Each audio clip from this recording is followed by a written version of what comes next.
Hey there, friends and enemies, JoPaWrites here once again, and today I have a brand new Tribes of Midgard video. This one talking about my tips and tricks for defeating the Saga boss Fenrir as quickly and easily as possible, whether in your group with friends, whether you're with randoms, no matter the case.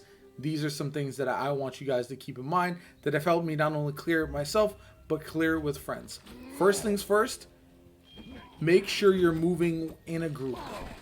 Not only will you get experience together, you'll all be able to get the rewards in every chest that you hit along the way.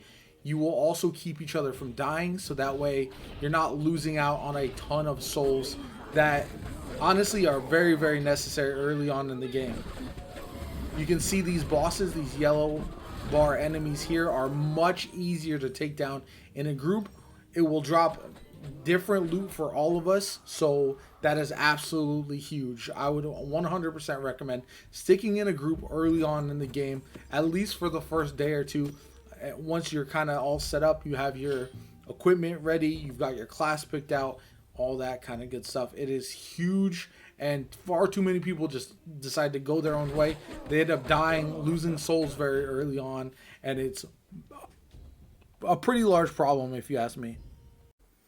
The very first things you're going to want to focus on upgrading are the Tinker and the Quarry. Following after that, you're going to then focus on armor and weapons, so that way you can upgrade your gear as you go along, but that can all come after you've upgraded the other two, because once you have a quarry set up, you're going to be able to generate supplies passively, which is absolutely huge later in the game when you're looking to not only build the bridge to get to the Saga boss, but also then repair his base, so that way you can actually enter it.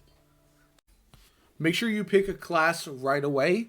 The best classes, in my opinion, are Seer, Warden, and Warrior, if you're strictly going for a clear as fast as possible. However, Berserker can be helpful, Sentinels, Guardian, Rager, all of those, Hunter, all of those are okay, but the top three, by far, in my opinion, Seer, Warden, and Ranger. Pay attention to what your allies have unlocked, what they have chosen, because that should influence your decision. You don't want a whole team full of Seers, whole team full of Warriors or Wardens, etc.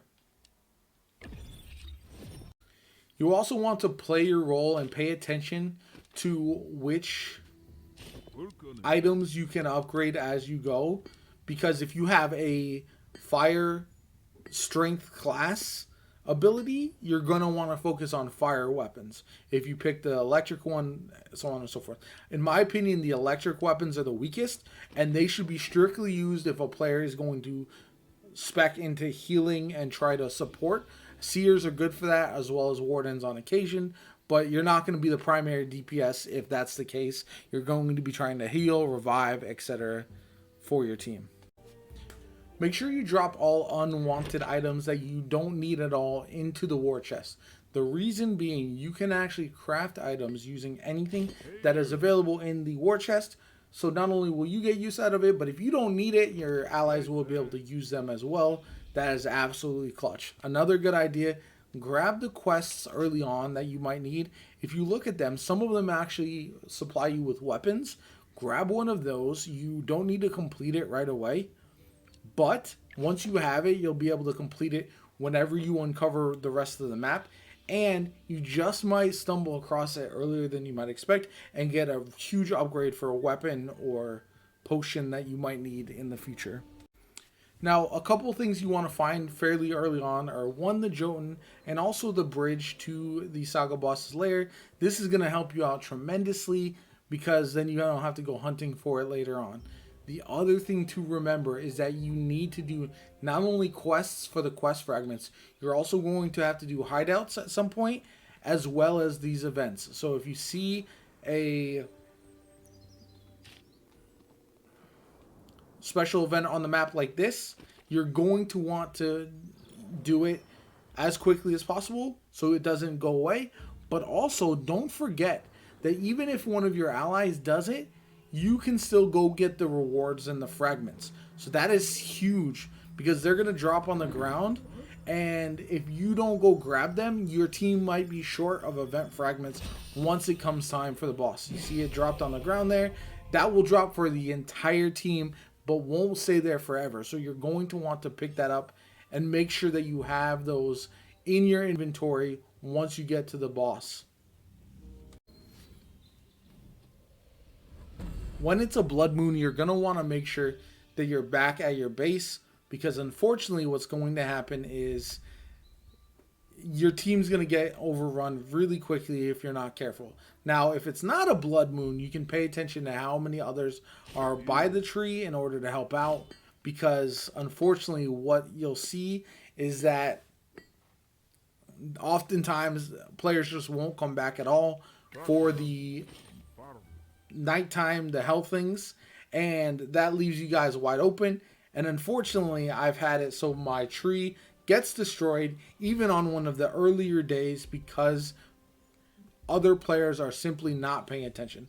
So you want to make sure that you are back at the base helping out early and often if nobody else is there, and also build up the archer's tower and the gates if at all possible, so that way your team is ready to defend. You can close the doors and wait for people to come back if you get overwhelmed. That is absolutely vital and will keep your team alive a lot easier than if you don't do that.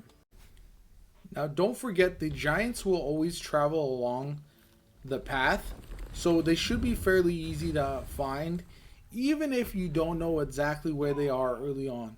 You can also bait enemies into getting destroyed by the giant. If you didn't know that already, it's fairly simple to bait them into getting wrecked by the Jotun. You don't need to kill the Jotun right away. It's not necessary in the runs that you're going for the Saga boss kill. You want to take your time, you want to whittle it down, but just make sure it doesn't destroy your base and you should be fine. The first two, if you got enough players, should be fairly easy. Even solo, if you have leveled up your weapons enough, will not be all that difficult. You should be able to knock them down no problem, but make sure you whittle them down early so that way you're not having to rush to defeat them at the last minute. People are dying, losing souls, because that could be a pretty large problem later on down the line. I'm going to leave you with some gameplay of me defeating the final boss with some friends, as well as some other highlights that I had from that run.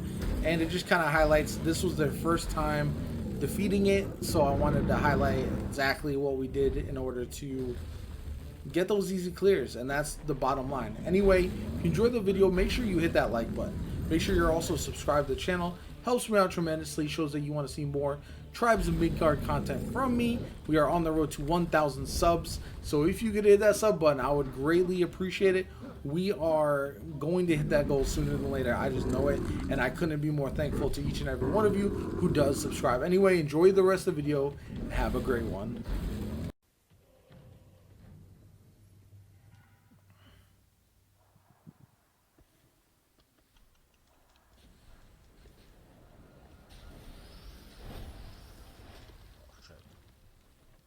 Hold on, come here. I got a fast revive.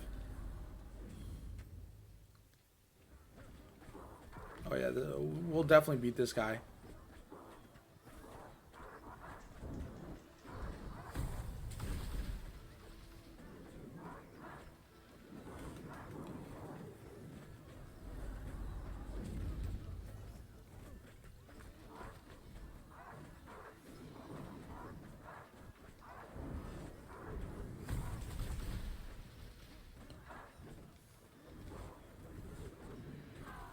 Alright, he's down.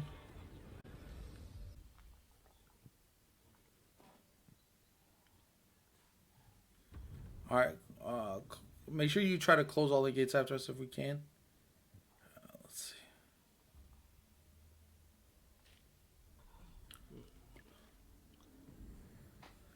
Alright. Yeah, we'll have to make a mad dash for the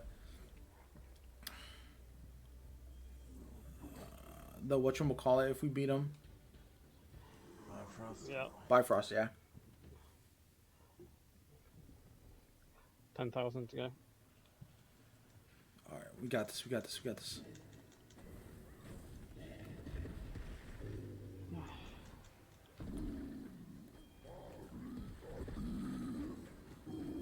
$3,000.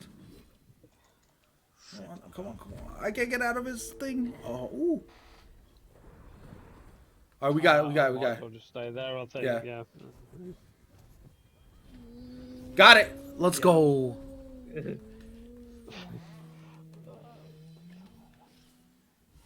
we just got to head to the Bifrost. Yeah, there's chests here, but yeah, I would not worry about it.